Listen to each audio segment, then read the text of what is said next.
What's going on, everybody? Welcome back to Talk with Fleet. Part of my voice, I lost it yesterday a little bit. Want to thank everybody for subscribing to the channel. Over 150 subscribers in like 2 months. I really, really appreciate it.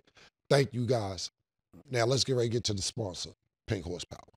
Fellas, if you're down and out, take a shot of Pink Horsepower. Get on an up and up. No need for the panicking. Pink Horsepower, leave you stiffer than a mannequin. Make sure you go get yours. Pink-horsepower.net. So I'm back. My man Sin City is here. Sin, what's up? What's up, man? Trying to be great. I really hate you sometimes. Yo, I hate your background every week. Word. I hate it. Trash. I hate it. It's so whack. Hey, tell Underdog stop being cheap and send a jet. I'll be on the set, man. Yo, listen, man. They being a little cheap with me a little bit, man. I mean, let me stop lying. They not. They actually not being cheap. They actually not. I hate your background every week. It's you try to put the Diplomat Nick jersey up. That's not going to get my favor for your background.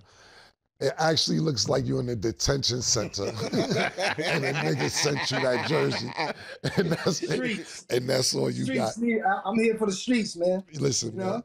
I told the nigga get it. I told the nigga get a new backgrounds and all that. I told the nigga get a new background. He's I don't know when he's gonna grow up. He told me I'm gonna get all my shoe boxes and put them in the back. That's gonna make it look awful. Yeah, now he just want to be so hood, so bad. And you grow up, bro, a little bit. Trying to get out I got a question for you, Sin, real quick. Because I know we're about to start the show. We got a special guest in the house today. Actually, a couple of special people in the building today. But you know what I got a problem with? I got a problem, and I want your intake on this pause, is when niggas do shit and then, especially do shit on the internet, then you talk about the shit that niggas do, and they mad at you for talking about what's out there. Like you put it out there, but they did the whack shit. You ever get that? Like, I mean, you ain't really an internet nigga, but I hate that because I talk about shit that I see. It's like, for instance, right? And I know, shout out to Rich Paul. I know Rich Paul. I'm like, Cam, call me later and all that shit. It's like, so I go to Rich Paul's birthday party, and you know, Suge, my little bro, Sugar Dugger, he don't know no sports P. Nigga don't know nobody. I'm talking about this nigga, he be around, you know Kevin Durant is man now, but when I introduced him, them niggas best friends and all. He don't be knowing. I think that's why niggas fuck with him, because he really don't be knowing. But I go to Rich Paul birthday party, and Anthony Davis is in there, and everybody's speaking. Everybody speak, but he don't speak, and I can tell he got a little attitude. And to the point where Sugar Dugger come up to me like, yo, what's up with homeboy with the one eyebrow? Like, yo, what's up with the nigga? He good? I'm like, I said, he might be mad at me. He got a little attitude. He's like, for what? So I told him. And then Anthony Davis just leaves the party. And I'm like, yo, Rich, what's up with your clients and all that? You know what I'm saying? I didn't tell Anthony Davis to be on the floor with a nigga sticking his finger in Anthony Davis' ass. And he looking in the camera talking about, oh, I love it. I love it. Nigga get an attitude with me because I'm reporting what I see. And then when they see me, they get mad at me. Yo, Sin, what do you have to say about that? When people do shit, you say something about it, but they more mad at you than the person that posted the shit. I think it's the way you say it. Here we go. The way you say it could be a little, you know. Here we go. Everybody ain't from the corner, man. They not used to getting snapped on. Like you gotta think about it like that. Like not everybody could handle somebody snapping on them. You know what I mean? No, so they get sensitive. So let me get this right. Nigga can't handle nigga snapping on, but you can take a finger in his ass in a locker room. There you go. It's weird. Stick his tongue out at the camera. Nigga, cool. That's crazier. What's crazier? Snapping to actually, nigga, it's like another nigga, right? So I ain't even gonna say this nigga name because he ain't really worth mentioning his name. This nigga get on OnlyFans and suck a dick. Oh. And talk about, yeah, I killed him today. I made $1 million.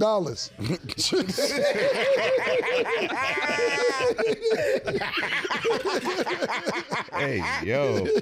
That's crazy. Hey, yo. I sit there. I sit there, nigga, he talking about I killed her, I broke OnlyFans today, da da da da. I say something about it. And you know, I gave one of my songs a couple bars. I mentioned it. I said, I put it, you know, I was clever with it. I said, yo, you could come out the closet like so-and-so. And the bars.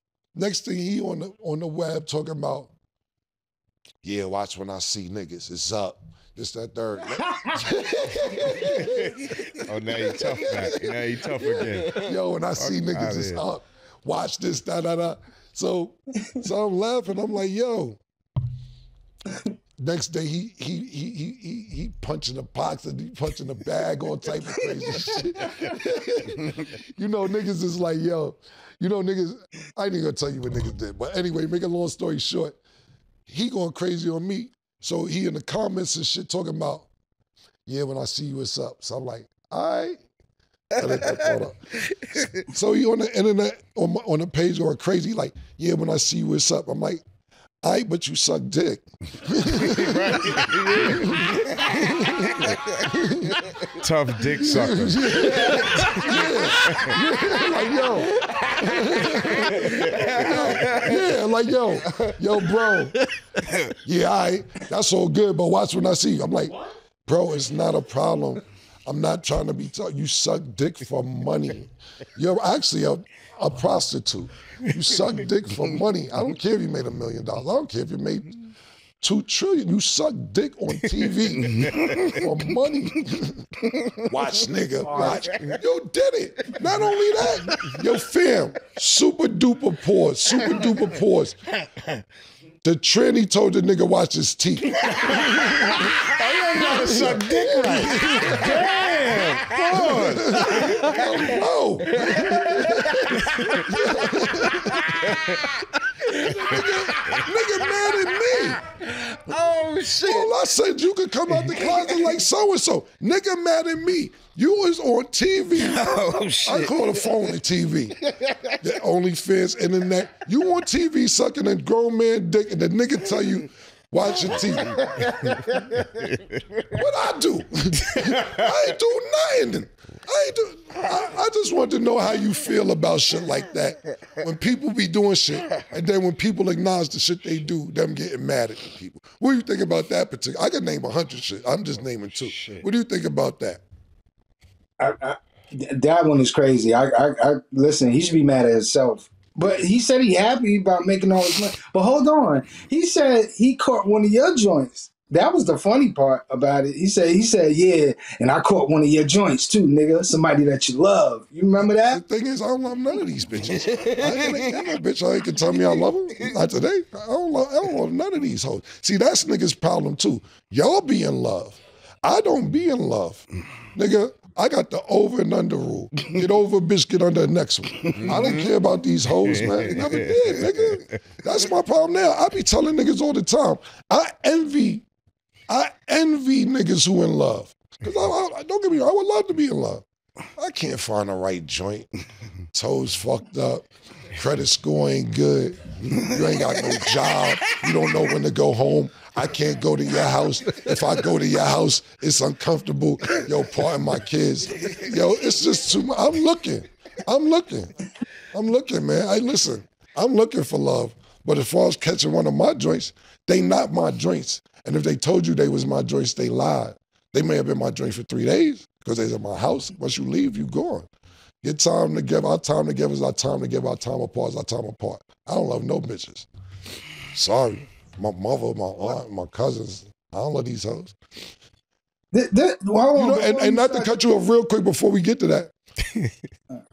Some bitches that he fucked came to my crib and I found that out and I kicked them bitches out. And that's a whole, that's working my damn mother. Get out, bro. I don't go in after certain people, man. I'm not one to judge, but yo, nah, I'm judging on that because that's nasty. Yeah, that's nasty, man. Guy, what you gonna say, bro? I got kind of a little attitude with you, man. You dropped the freestyle. You dropped the freestyle recently. I don't know why you put my nigga Bumpy Johnson in it. Like, what's going on? When did you write that? I know it's a freestyle, but when did you write It's that? not a bro? freestyle, Like, it's a song. Actually, I ain't put no freestyle on me. I'm finished the song. I actually wrote that September, October, something like that. Yeah, about that time, right? But it was still warm out, right? Yeah, about September. It was still warm. What's going on? You feeling all right? Like, what AZ do to you? AZ? Yeah. AZ told. Why you put his name in there like that? He told. And I'm tired of him telling the but same what story made for you? 28 What years. made you talk about You ain't sick of AZ story? AZ keep telling the same damn story every joint. You know what's crazy about that? I have somebody, we have a special guest on the show, and maybe I can ask him about it because I couldn't find it on the internet. But the person that's on the show, we'll ask him in a minute. But speaking of AZ one time, the only reason I gave him some bars is because one time he did an interview, and I believe it was on our guest show, where he said something, he didn't like the way Paid in Full the movie came out. And he said some shit like, yeah, Cam and them is rappers and all this shit, and Dame this and Dame that, and Cam don't know, he just a rapper, this, that, and third. And I'm like, AZ, you tried to rap. And that shit ain't work out for you. It didn't work out. So now, because I get out the streets and I rap and my career is successful, and then Paid in Full ain't come out because I didn't fuck, all I did was audition for the part. I can't argue with Miramax, the film company, and all that shit. What you want me to do? But he tried to throw me under the bus like, Cam don't know he a rapper, da, da, da, da, da. And I'm like, you tried to rap too, bro. Your shit just ain't go nowhere. Secondly, he be telling all these Harlem stories, and they all in a radius of 4 or 5 blocks. I had towns, nigga. You ever hear me rap about Chicago? And nigga be like, yo, Cam's lying. Those Chicago niggas would have been called me out. Them West Side niggas would have been called me out. Ask Switzer, ask Crucial Conflict. Ask them niggas who had K-Town jumping. You ever hear Ohio niggas call me out? Cam wasn't in Columbus. Cam wasn't in Cincinnati. They never called me out because I was there. And when these niggas be telling these stories, acting like they all Harlem, this, that, and third, I ain't knocking they shit. But don't throw me trying to say Cam's a rapper. You tried to rap, it didn't work out. Secondly, you be sitting there telling these stories like you made a mad money, and I said you did. But I don't think you made more money in the street than me. You know how much me and Zeke was getting? I don't even want to discuss it. I know the statute of limitations is up, but I'm scared to even tell you what we was doing, man. Do a background check on me. So, no, hold on, you ask. I know you like your legends and all that. I know you like your legends, your Harlem legends, and I heard niggas feeling. Who had a better run in Harlem than me, bro? Ever. I'm just saying. Tell me. Who had a better run? I'll say it. I'll wait. Wait, you said you made more money in the street than AZ? That's what you said? Yes. What? You hold on now. He was getting joints. He was getting bricks for a certain amount of price that's unheard of to sell them for another price. And he had the jukebox. And he had 130. What's that? 133rd. Come on, bro. It's just flowing. You know how much a gram of heroin was in Columbus, Ohio? You try to. Yes or no? $350. You know how much a gram of heroin in New York is if you getting bricks? $50 to $55. So you do your math. Do the math again. Yeah, do it again. so you was buying, hold on. So you was buying 750s and all that when you was bored. When you wanted to match your clothes, you was buying He wasn't Rayful Edmonds or nothing, but you was buying 750s and all that. The diplomat movement got started from Ohio. Well, we ain't get to that yet. Why you spoiling? That's a spoiler. Stop puffing up. Stop puffing up, son. But go ahead. What's the question? I don't know the question. What's the question? Go ahead. No, I was just trying to hold on, bro. He was getting joints, 50 joints, 100 joints. That's it? Hell. All right, so let's talk up here then. I see. I think if I know somebody try to follow my footsteps, I ain't even gonna say nothing. Somebody wanted to follow my footsteps. I ain't gonna say who. Somebody tried to run down there to one of the towns. Yeah, man. Yeah. Saw a lot of overalls and empty land. And cow tipping. Listen, man, I'm just saying, bro. Regardless of, okay, cool, whatever. All the niggas I named on that song, and you ain't even hear the second verse. I'm asking you, who, okay, let's, I know you like AZ and all that. He told, I got shot up too. No. I got shot up too, and I ain't telling nobody. Yeah, you listen to AZ and he be like, why you tell? Because they shouldn't have did that. That's exactly what I heard that nigga say. Nigga say, like, the next day, nigga exact words say, you know what game you in? That shit come with the game. It's part of the game. That's part of it. Yo, they shouldn't have did that. They're bad. Yeah, but the point being is, that wasn't my question. Who had a longer run than me? Bumpy Johnson. Bumpy Johnson. What run? Like, what year was his run? Had the mob. He went from what, the 40s to the 60s? Okay, I'm on 1997 to 2025. No. See, you said the street. See, that's no. I did not say that. No. I said that. I shouted AZ out when I said the streets. I said to you, who had a longer run? I didn't say the streets were AZ. I had a good run in the streets, but that never was my goal to stay in the streets. I said, who had a longer run than me? Forrest Gump, not how this run, nigga. Like, who had this run? The run is wild. You just picked up another. What are you talking about? This year. Yeah, just started. That's this year. Who had a longer run than me? I got a friend. Sorry, I'm sorry. You know what the problem is, Sim? And we gotta get ready to get to our guest. And we'll pick this back up after we finish interviewing our guest. The problem is this. You got these legends in your eyes that you grew up looking at. And your man right here, you can't stand it. You can't stand it, man. I know you grew up when I ain't have nothing and you see me with nothing. I know. Hey, man, be appreciative, man, that you know a nigga. That you can't name a nigga with a longer run. I'll sit there. Just give me anybody. You can name whoever you want. The owner of Coochie Fritos, the Hot City Block. So everybody, what's up, y'all? We gonna get ready to get into it. Man. Yeah. This nigga said the owner of Fritos. All right.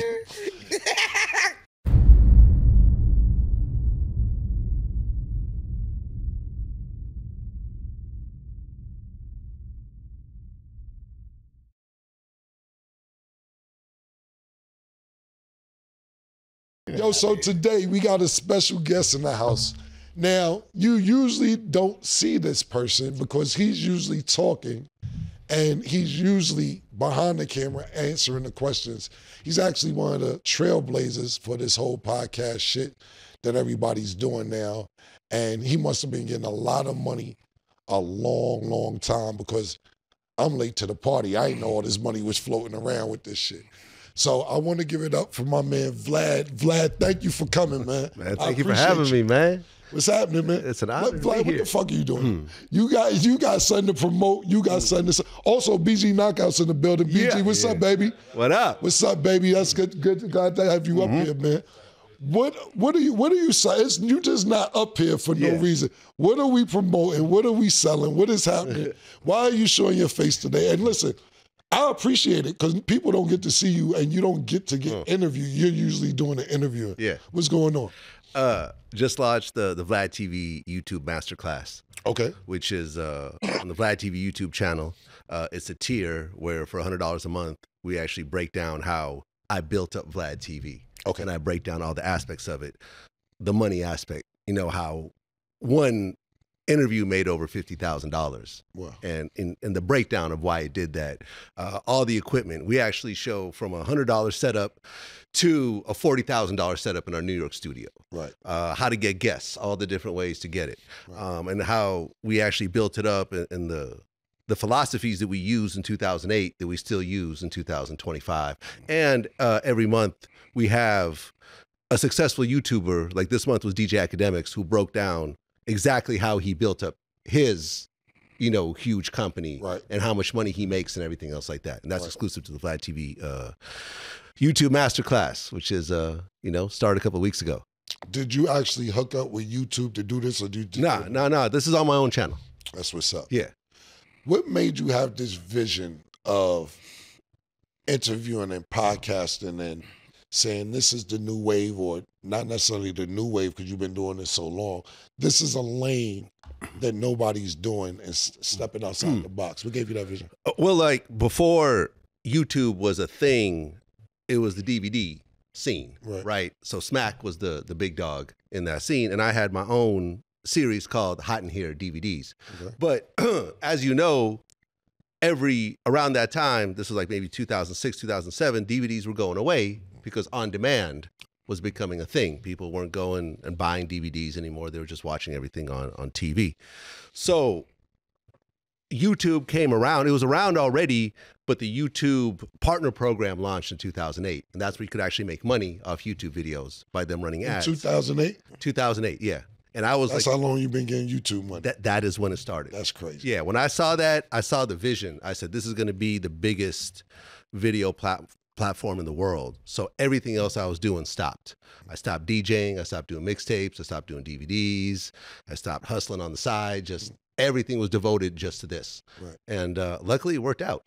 Is the ad share bigger now or more back then, or is the same? It's more or less the same. Okay. You know, I mean, but there's other ways you can make money. So like, for example, we have aside from the masterclass, for about 3 years, we had the membership program where for $5, because we release videos and clips, and then at the end, we drop the whole video. Right. But if you want to be a member, you can get the full video on day one. Gotcha. So we have thousands and thousands of people that sign up to that. So that brings an extra income. But overall, I mean, during the pandemic, it was crazy. Right. The CPM rates went crazy during the pandemic, but then things slowed down a little bit. But at the end of the day, I mean, if you have the content and you have the eyeballs, the money will come every time. That's what's up. Yeah. What do you think when people associate your name with like Culture Vulture? What's your opinion on that? I mean, I think anyone white in hip hop gets called that. Leo Cohen gets called that. Yeah. Steve Rifkin gets called that. Yep. And these are legends in the game. Yes. I mean, in fact, I remember I interviewed Leo Cohen. I asked him if he's the most powerful man in music right now. Right. Because he's the head of YouTube Music Global. That's bigger than everything else.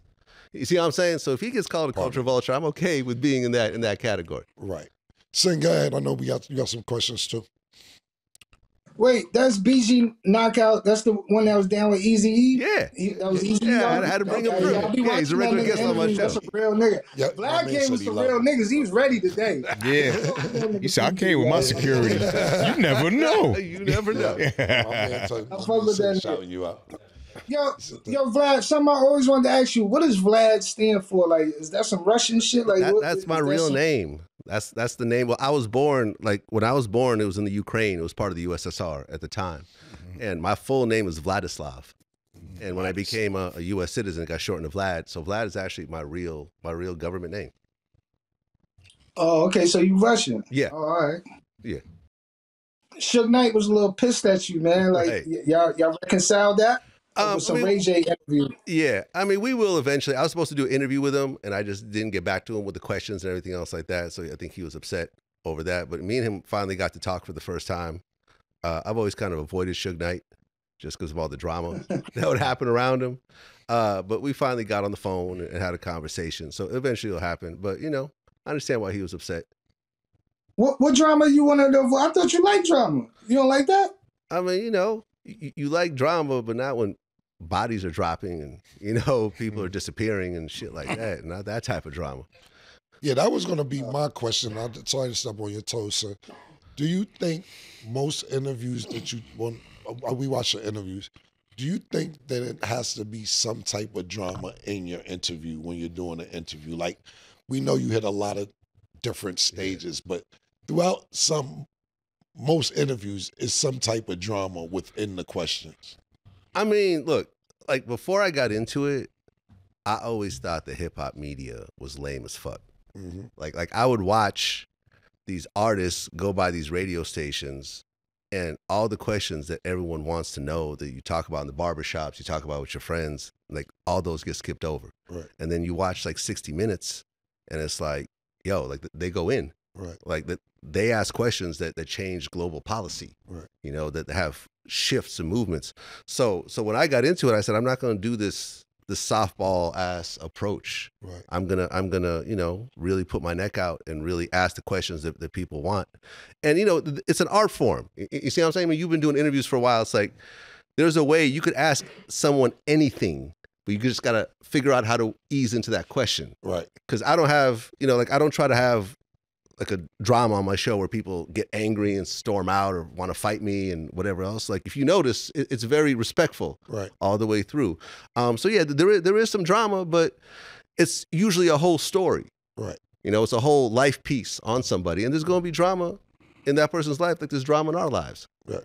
Yeah, are you for most part, are you comfortable going outside? Because I know you say you don't be like, you know, no fighting shit, but it do be like people mad at you. Like Lord Jamal, like he said you brag a lot, you know, on how much money you make. And I think if you was to see a nigga like Lord Jamal in the store, he probably try to like rough you up a little bit. So like, are you comfortable that's going not outside? gonna happen. Now, me and Lord Jamar go back. Like he was a regular guest on my show. I have no worries about being around Lord Jamar. And you know, listen, you got to understand also. There's the internet, and then there's real life.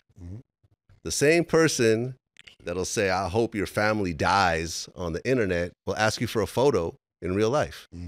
When I go outside, like. Every time I go outside, it's always people walking up to me asking for photos, telling me how much they love what I do. You know, like if I go to restaurants, they'll, you know, take care of me and stuff like that. But on the internet, it looks like I'm hated. But that's not really true in real life. Now, in terms of the way I move around, if I'm going to something where it's like a hip hop event or something like that, I'll bring security with me. But if I'm just walking around, now I don't just walk around anywhere. You know, but if I'm in Beverly Hills on Rodeo Drive, I don't feel like I need security with me during those times. Right. You know, but if I go to certain areas, I will. But I usually try to avoid those areas.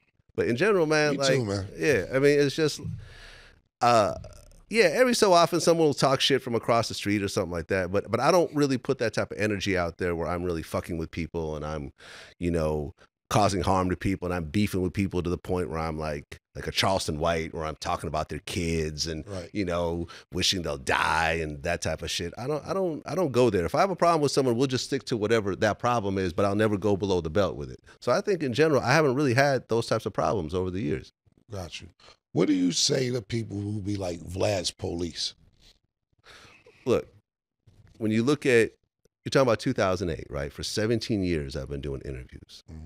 The only time I've ever heard one of my interviews being used against someone in a case was Keefe D. Okay. And that's not even happening yet because he's still awaiting his trial. Right.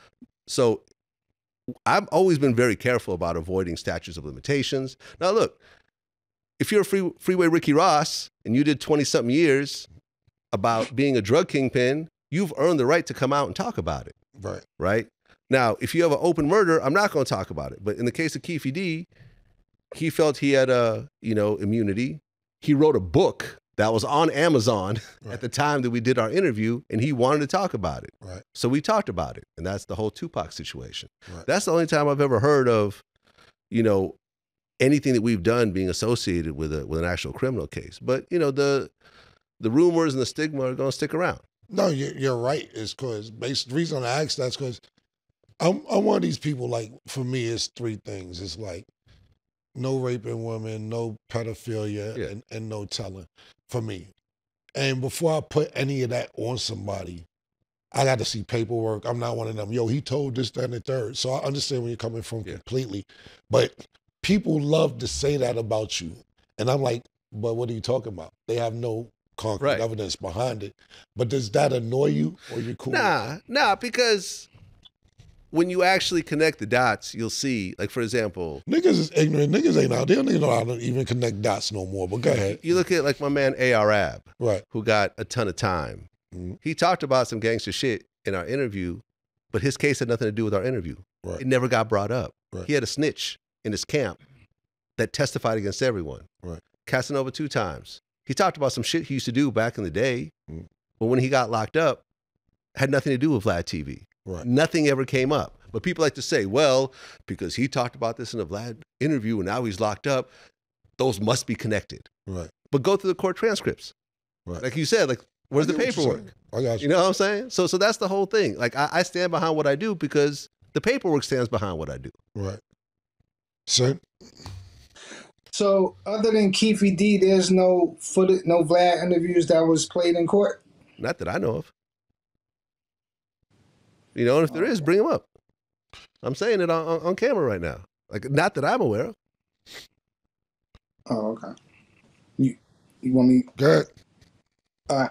What's an interview you felt was a waste of your time?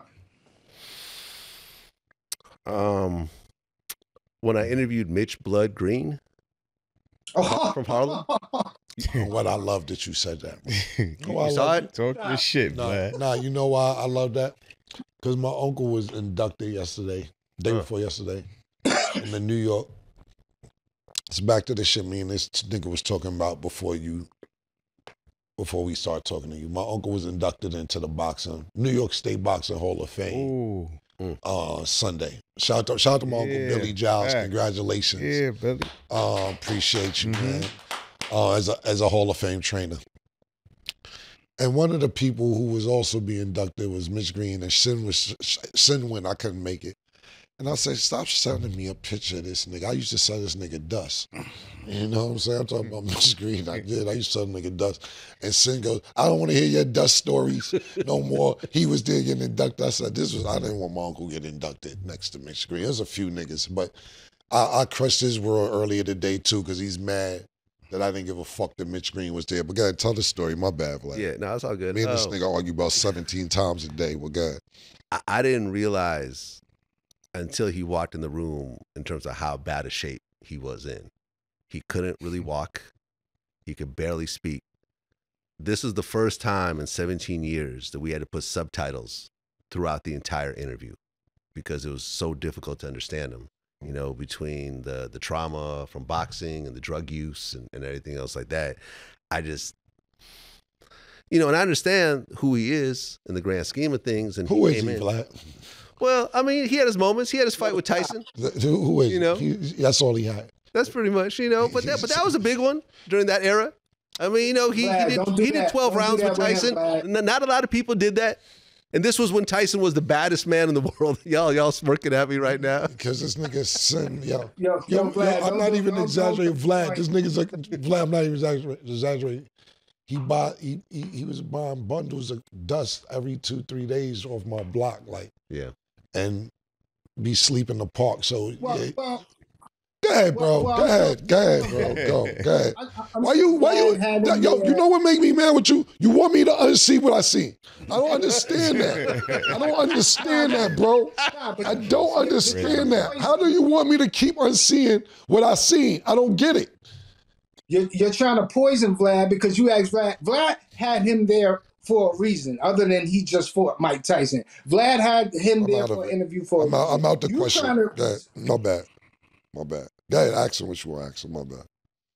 Yeah, you try to make it seem like all he did was fight Mike Tyson. What else he did besides fight Mike Tyson? Well, I mean, he had other fights. Yeah, Mike Tyson again on the street when Mike Tyson punched him in the face, and he was on the front of the New York Post with the big eye. That's the second fight. Them the only two famous fights. Mike Tyson in the ring, Mike Tyson out the ring. Right, we cover both those stories too. Was that?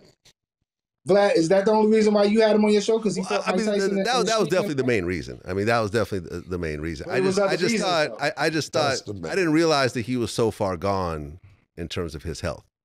You know what I'm saying? But that was the main reason to fight inside the ring and outside the ring. But he did go 12 rounds with Tyson, which at that time he was one of the only people to ever do that. Fuck Mitch Green and and his eye. Yeah, no disrespect. Matter of fact, I don't mean fuck Mitch.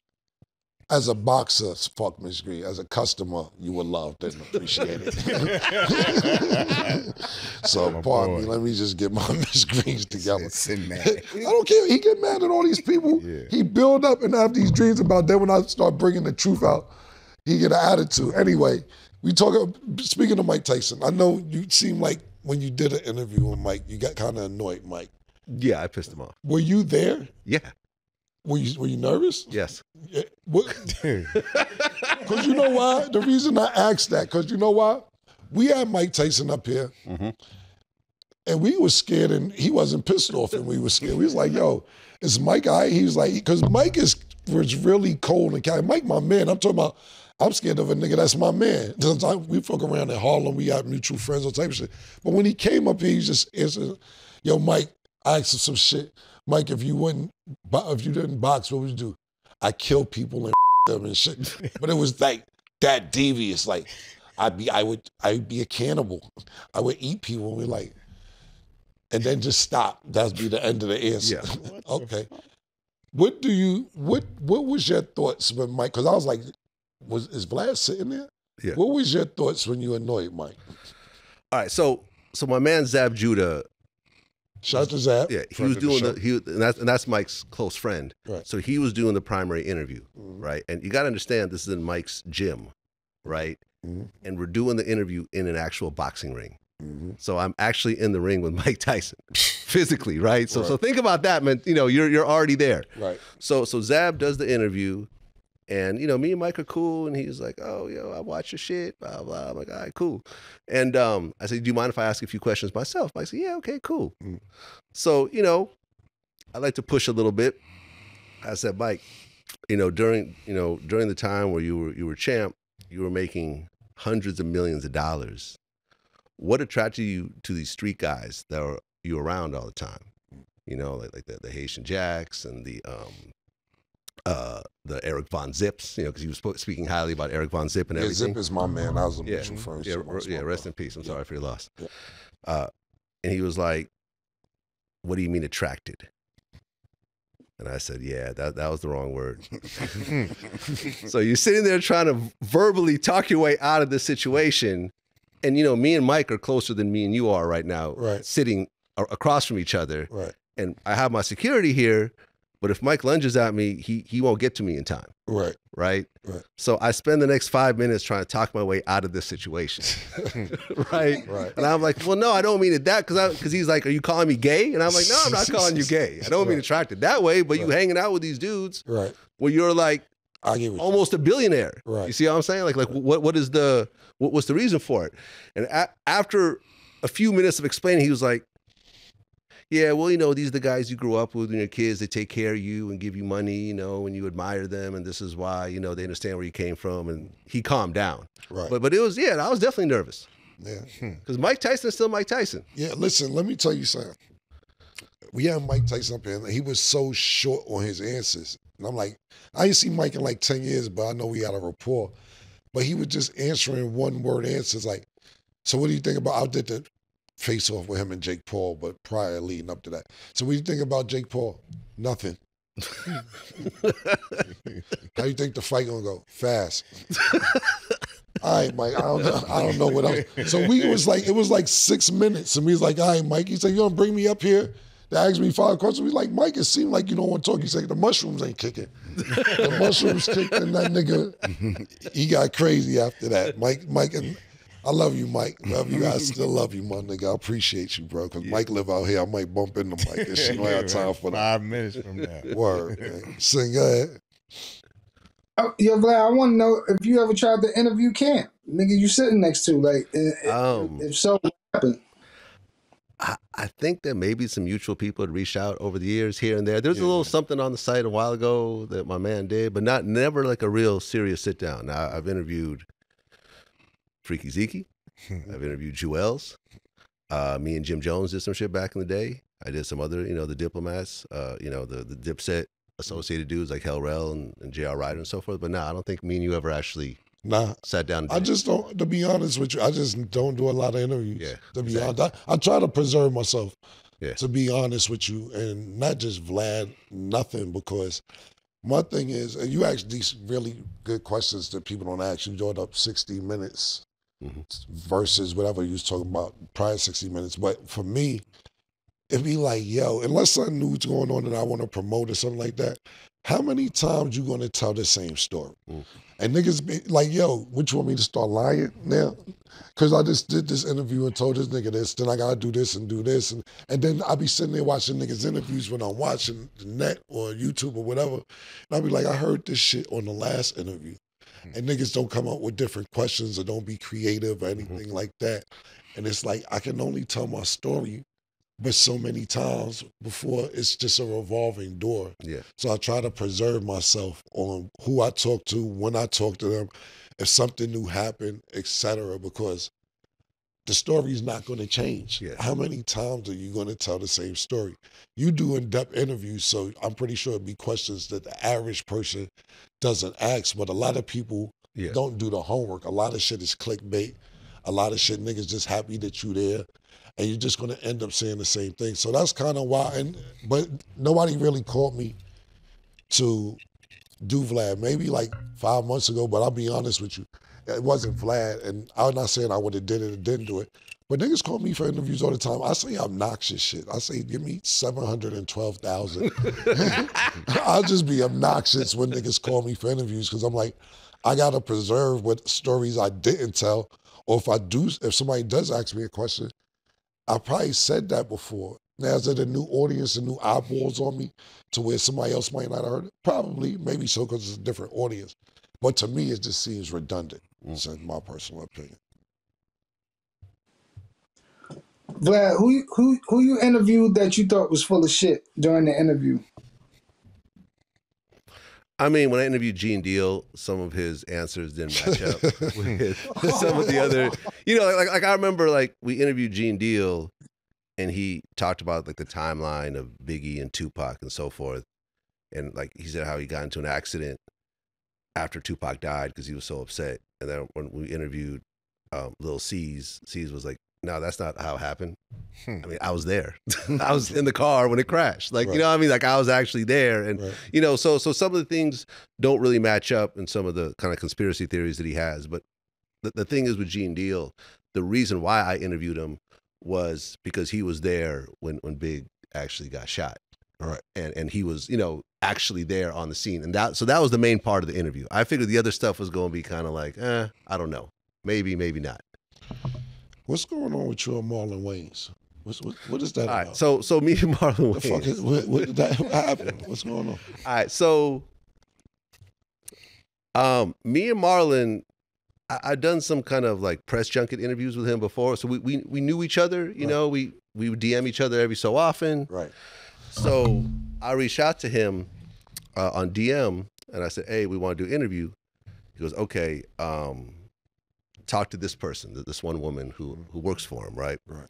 So when my assistant talked to her, she said that Marlon wants to do the interview. He wants 40,000 plus 30% of all future revenue, right?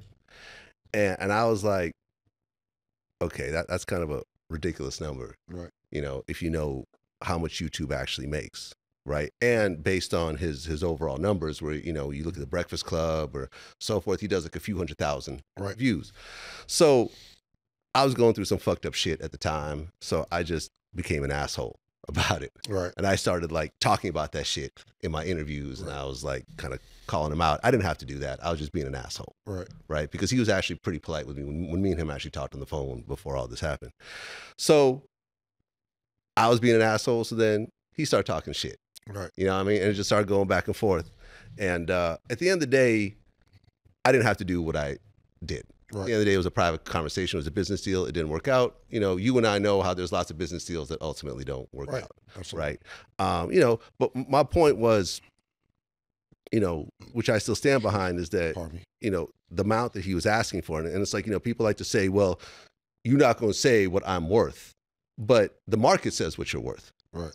You know what I'm saying? No, absolutely. Right. If it's like, if you as a rapper, you know, said, okay, from now on, I'm only doing mega stadiums. So if it's not a mega stadium, don't call me. Right. No one's going to call you.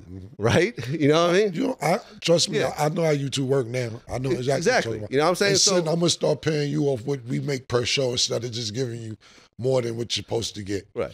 Go ahead, my bad. So no, it's all good. So my point was, my original point that amount was unrealistic still stands, because from what I know, no one's ever paid him that. Right. You know, he did Shannon Sharpe right afterwards and it got a lot of views, but then Shannon Sharpe publicly says that we don't pay for interviews. Right. So my point still stands, but I was just being an asshole about it. I got you. You know, so he did his comedian thing and talked shit about me, and, you know, some of it was funny. You know, and it is what it is. No, Shannon Sharpe, they definitely offered me money to do that interview. Oh, they did? Yeah. Oh, okay. I turned it down. I was about to say that's a lie. Yeah. Okay, no, because the reason why I said that was because someone had tweeted Shannon. It wasn't a lot, but go ahead. No. Well, someone had tweeted, say, hey, how come Boosie doesn't do Shannon Sharpe? And he goes, well, we don't pay for interviews, no disrespect to anyone who does. And he publicly tweeted that. That's why I assumed. Well, it almost like not paying a nigga. It was a few thousand, but the point is, I didn't even want any money from Shannon Sharpe. What happened for me with Shannon Sharpe is that I wanted a commitment that if I did his show, that he'd do my show, and his whoever handles his stuff is like, we can't give you a date. He could do your show, but when you get there to his show, y'all could discuss. Yeah. I'm like, the fuck is you talking about? This shit only make no sense. After you get what he want, the nigga's curve. Yeah, I hate, and by the way, I hate when people do that. You know what I mean? Because, like, for example, like Stephen A. Smith, they always reach out to us to use our content on his YouTube channel, like, you know, because we did an interview that he wants to cover. And I'm like, all right, cool. Well, have him call me. We can establish a relationship. I'm not asking to be on his show, but let's establish a relationship, and then you could use my content. Right. Oh, he's busy right now. Right. So don't use my content. Right. That's the end of that. Right. People don't like to do business. If you want, I'll put that relationship together. That's my dude. Okay. Yes, Stephen A. speak a couple of times a month. Okay. If that's something you want to sure. do. Well, you got my number now. Yeah. But speaking of that, that was another question I was going to ask you. What's a roundabout number the most you paid somebody for an interview? I've paid $25,000 for an interview. The most I offered, and this is close to home with you, was O.J. Simpson. I offered him $100,000 to do the interview. But the problem was that he wanted his man, because, you know, he couldn't take money directly because of all the lawsuits and everything. So he had a middleman that was handling it. And they're like, all right, well, he wants it all in cash. Right. And I'm like, I'm talking to my finance person, you know, and he's like, all right, well, as long as they fill out the W-9 and do an invoice, we could do the cash. I'm like, okay, cool, we'll get you in cash. He wants the full amount before he walks in the door. Right. I said, come on, man, this dude owes like $20 million. Right. He could take the money and drive off, and there's nothing I could do about it. Like, I'll give you 50 up front, 50 at the end. Nah, we want the whole thing up front. Right. So it never happened. That's a good amount. Yeah. But it would have been a hell of an interview. We never paid OJ. Yeah. Well, that's why I say close to home, because he was on your show as well. Yeah, I'm just saying for the record. For the record. We've never paid OJ anything. Yeah. Congrats on getting those pieces, though. Yeah, no, I appreciate it. Yeah. Yo, who you want to interview, like your dream interview that you haven't interviewed, either throwback or now? Like, who's like your dream interview? I mean, I think if me and Eminem sat down, considering how we're the same age, both hip-hop kids, both white, I don't think he's ever done a real serious type of interview before. He's done some pieces here and there, but if me and him sat down, I think it'd be the biggest thing he's ever done media-wise. That'll be really good. Eminem, he's another nigga. He don't do much. He don't do much. Yeah, so if you get him out the house, it was like even when I seen the nigga come out with Terrence Crawford, I'm like, Terrence Crawford better beat the shit out this nigga, because Eminem don't come outside. So I think that'll be really, really good. What interview have you done that outside of Mike Tyson that you was like, oh, this shit might get ready to go down?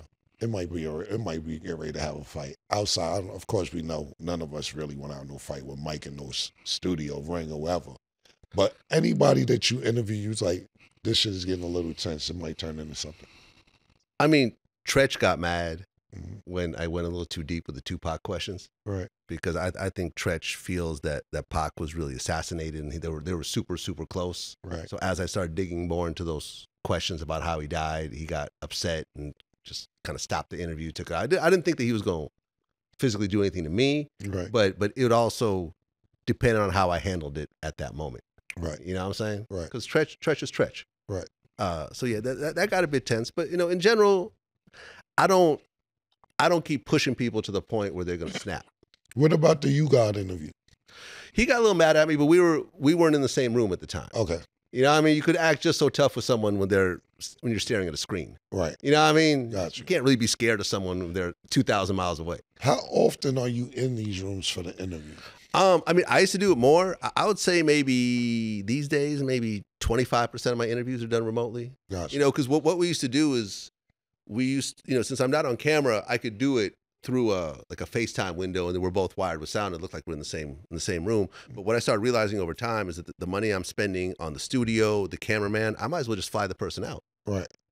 It'll be cheaper, better quality. Right. They're cool with it most of the time. And yeah, so, but, you know, I mean, for example, I just interviewed Elon Musk, which is Elon Musk's dad. Okay. He's in South Africa. Right. How do you get an interview like that? I got people that work for me that get paid to set up interviews. Like my man Mafi, who actually set this up. Right. He goes and brings me people, and I'm like, all right, cool. I'll take that. I'll pay you for that. If they become a repeat guest, they get a residual. Is Bootsy on payroll? Yeah. Okay. Boosie's definitely on payroll. I mean, not on payroll, but when he does interviews, he gets paid. No, I mean, I know Boosie ain't coming for free, but I'm just saying, it seems like you got Boosie like almost like at least every other month. Yeah, pretty much. But I can tell you that I don't think I've ever done a Boosie interview that has been profitable. No, Boosie, I watched the Boosie. Boosie's an entertaining motherfucker because Boosie has no filter. Right. Boosie's not going to sugarcoat it for anybody. He's going to tell you his opinion, right, wrong, or indifferent.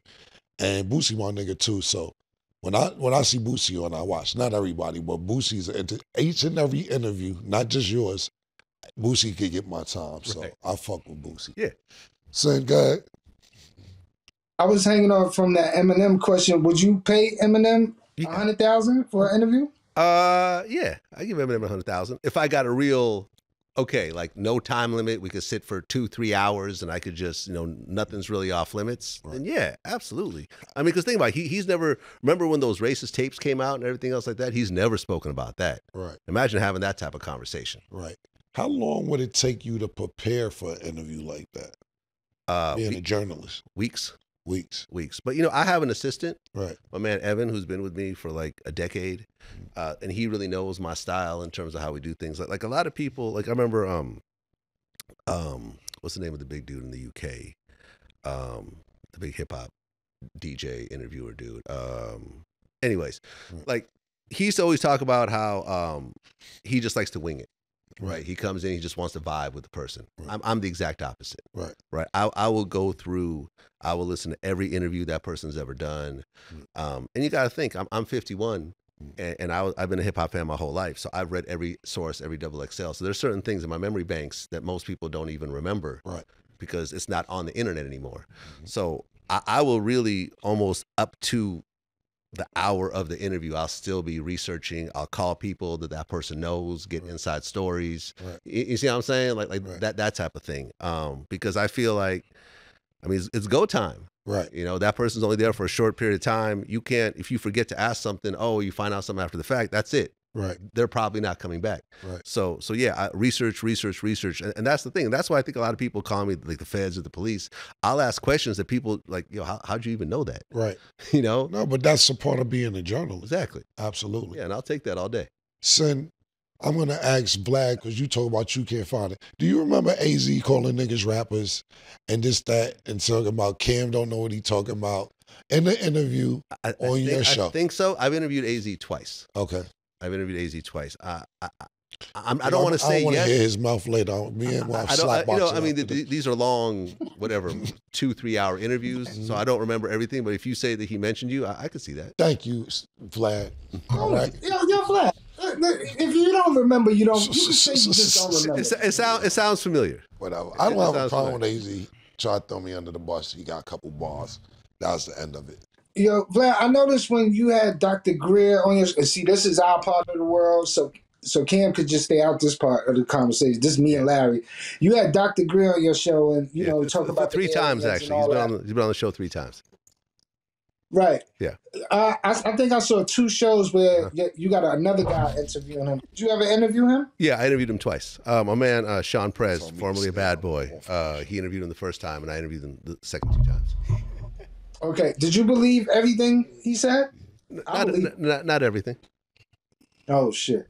Not everything. What part you ain't believe? Is this hold on, Vlad, is this an alien? Yeah. This nigga. Nano ass nigga. Yeah. I think that, and I brought this up in my last interview with him, there's something called cognitive dissonance, which means that if you think something is true and someone presents some facts to you and says, well, this is not true, you then create a new scenario to try to stay with your original hypothesis. You see what I'm saying? So it's like when you look at the solar system, right? You look at, the sun all the way up to Jupiter and Pluto and everything else like that. We know that there's no aliens on any of these planets, right? So if there is life on other planets, it's so far that whatever living being tries to travel that far will die on the way to Earth. It's just, you're talking about thousands of years, if not millions of years of travel time. So when presented with these hard facts, a Stephen Greer will say, well, these aliens are traveling interdimensionally. They're traveling through time and space in ways that we can't comprehend as human beings. So that's what I mean. Like, they'll come up with a scenario to try to justify his feelings that you can't really support through science. And that's why I feel a lot of his stuff, some of his stuff, I can't really understand, but you never know. I mean, at this point, and, I remember I had Neil deGrasse Tyson on my show, who was an actual real scientist. And he said a good point, which I've always brought up. You're talking about the world, right? Almost everyone has a high definition camera in their pocket everywhere they go. And yet there's no clear video of any spaceships, any alien beings. Thank you. Where everybody catch some weird shit moving fast. You know what I'm saying? I can imagine, in the 60s, like what made Rodney King such an important moment was because there was a guy with a video camera taping it, because back then nobody had video cameras. You got to get a camcorder, put a VHS tape, right. A mini DV tape, whatever else. But these days, everyone has cameras. So if there really are these aliens, why isn't there a high definition 4K video of it, which would in turn make that person the most famous person on Earth? Right. Whoever gets a real alien photo or video will become bigger than Michael Jackson. Right? But there are real videos out. Shape-shift. I don't know. That's what you call it. I don't know. I mean, the stuff that Stephen Greer showed was kind of like fuzzy, green. You're going to be mad at Vlad after this shit. Word. I have 1,000 more questions for you. And we're leaving it. If you got another question outside the alien, because this is going for 2 years with this thing, it'll take travel time for time he finished talking. Go ahead, nigga. I want to know if there's a friendship that ruined over this internet shit that you wish you could rekindle. I mean, me and Nick Cannon's friendship was messed up for a long time. But recently, Whack 100 got us on the phone, and we got on the phone for like 3-4 hours and just, talked about all the issues. 'Cause we really were friends. Like, our families knew each other and everything else like that. Right. And then when he was going through his kind of cancel moment, it was like he kind of felt like everyone was against him when I really was not. Right. So yeah, that was something that I really kind of was saddened by for a long time. And, but ultimately we did rekindle that recently, and we actually have plans to meet up again. That's dope, man. Yeah. So that's it, because I know where you're going with your shapeshifters, your aliens, and everything else, man. Vlad, anything? I want to know what. No. Enough. No more ET. A lot of money, man. What you spend your money on, Vlad? Like, what are you doing with all this money? Spend my money on? Mostly stocks. Yeah. Not sneaker boxes. My boy. Mostly stocks. Mostly stocks. And that was honestly one of the greatest. I mean, when you look at my greatest business decisions through the course of my life, number 1 was starting Vlad TV, and number 2 was investing in stocks. Some of the stocks you invested in, what are they? I mean, Google. I started with Google in 2010. Mm-hmm. That's done extremely well. Amazon. Started with Amazon maybe about 10 years ago. Did very well. Tesla, it's a little bit down right now, but overall, I've done well with it. So like really, I learned from Warren Buffett, and I just learned how instead of trying to invest in 1,000 different stocks, just pick a small handful of companies that you really believe in and just go big in those investments. And I've beaten the S&P almost every year, since I started. I've made, I mean, if you don't sell the stocks, you don't make anything. But on paper, I've definitely made more profits in stocks than my salary as the CEO of Vlad TV. Nice. Time and time again. Sound like some good investments. I mean, Google, Amazon, a long time ago when the average nigga like sin. wasn't aware. Sin just found out YouTube was on his television, y'all. That he watching it on his phone. Man, no way. Dead ass. Probably about 2 months ago, I told him, you know, you can watch YouTube on your television. Like, he said, get the fuck out of here. Dead ass. I'm not even joking. Stop. Man. The end. Yeah, you can actually listen to Spotify on your television too. He don't tell him he don't watch Snowfall because he don't know how to download the Hulu app on his television. Come on. Yeah, that's what we dealing with up here, man. Vlad, first of all, real quick, BG, you got to come back. BG Knockouts in the building, yo. We have to get Vlad. You got to come back up here one of these days so me and you can do the interview whenever you free, bro. You're a legend. We appreciate you, everything you done for the game. And me and you got to talk one of these days whenever you free, bro. Word, man. Vlad, one more time, let the people know about your new channel with it. We can see it and everything, the masterclass and everything. Yeah, so go to youtube.com/vladtv/join and choose the masterclass option.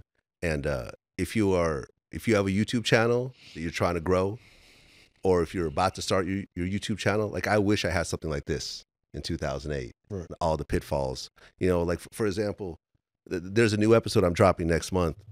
Like if your video is demonetized, like I have a breakdown. Like I have a video with like this porn star Sarah J, right? One of the most viewed videos on the site. Yeah, like 7 million views. Yeah, I know Sarah. Yeah.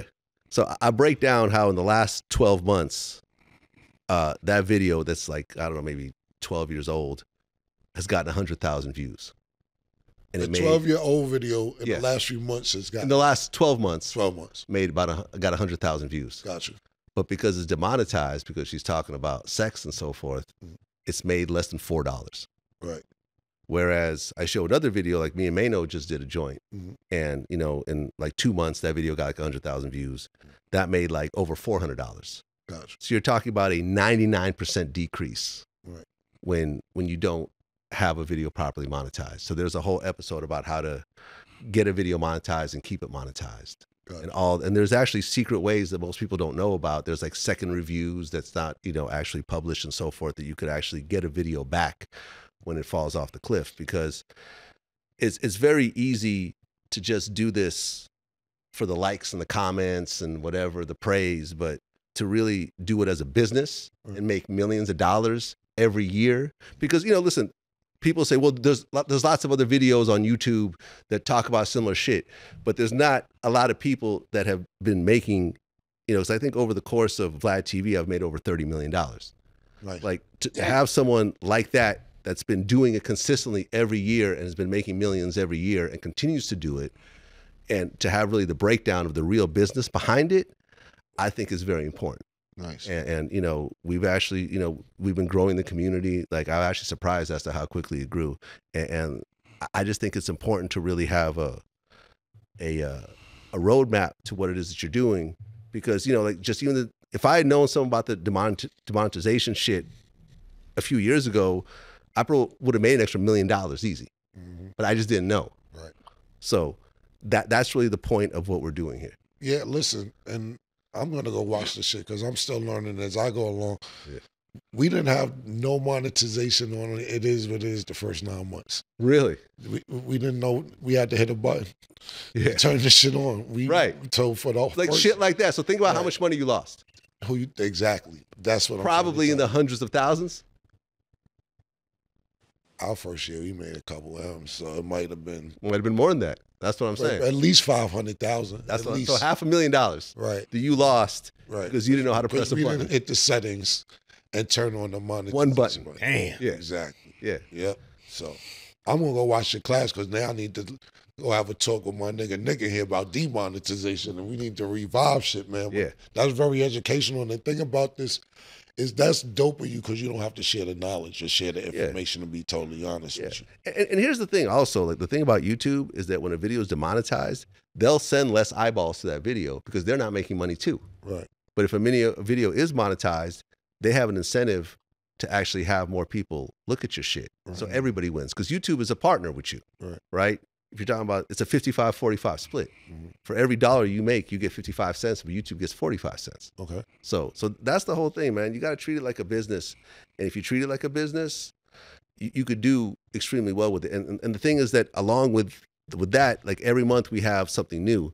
We have an exclusive interview from a successful YouTuber. So one of my favorite ones that we're going to drop this month is Terrence Gangster Williams, who's Birdman's half brother. He killed like 40 people and admitted to it, you know, because he cooperated like with his dead friends, and he gets out. So you're talking about you're a convicted felon / murderer, and you have to have a job when you get out of prison. So he was working at Tyson Chicken Plant, hosing down chicken blood and so forth. After our interview, which was his first interview ever in life, he was like, yo, I'm going to start my own YouTube channel. After a year, he was making over $100,000 a year. Wow. In his bedroom, recording videos. He goes to his probation officer and said, yo, can I quit my job? He was like, let me see your YouTube earnings. Probation officer said, yeah, go ahead and quit. Since that time, he sent me a spreadsheet. He's made over $300,000. Wow. In his bedroom, not a celebrity. Okay, yeah, he's Birdman's brother and everything else like that. But, you know, how many people know Terrence Gangster Williams on the street? I totally understand what you see what I'm saying? Yep. And to show, like, yo, and I've always had a problem with the way the legal system worked in America, where if you're a felon, like let's just say you I'm a landlord and you want an apartment. If I tell you I'm not going to give you an apartment because you're black, you could sue me and I can get into a lot of trouble. But I could say I'm not going to give you an apartment because you're a felon. Perfectly legal. Right. You see what I'm saying? Absolutely. So you have lifetime punishment when you have a felony. And that goes with jobs as well. You can't say I'm not going to hire you because of how you look, but you could say you're a felon. I don't want you working with me. Perfectly legal. So the fact that you have people who have felonies that can now have their own business, make 6 digits, and not have to go through the revolving door of dealing with these bullshit jobs and, you know, not being able to get apartments because they don't have the money, living with a girl, having them kick out, and then suddenly you go back and do the same shit that puts you in prison. Like, I actually show examples of that. Right. And I just think it's inspirational. It is. Yeah. That sounds really dope, man. Yeah. Well, Vlad, thank you for coming up. I know you don't do a lot of interviews, so it's very much appreciated that you're here. Yeah. And now it seems like I owe you one. I can't sit down 3 hours, but whenever you need me for an hour, all right, I'll come do it, man. Thank you, man. I appreciate that, man. Congratulations. And not just that, also sharing the knowledge. Yeah. That's more important than anything to me, because people don't like sharing the knowledge because they're like, gimme, gimme, gimme. But I guess when you made 30 million, you can start spreading the word out. Yeah. BG, I'm gonna hold you to make sure that you come back. Sid, I know I'm gonna get your number, BG. I know I'm gonna make sure. I know I'm gonna call you in 10 minutes so we can argue about this interview. It's fine with me. The Knicks is still not gonna win the Eastern Conference title. That jersey is not gonna change that. Yo, we appreciate y'all, man. Like, Nick, what we got coming up? This coming up just Thursday, 9 a.m. A lot of people don't know we show the highlights from Tuesday and special stuff also Thursday at 9 a.m. Everybody thinks we just come on at Tuesday, 9 a.m. So Thursday, 9 a.m. too. Vlad, I appreciate you, bro. Thank you for having me, man. Love. Yeah. Peace.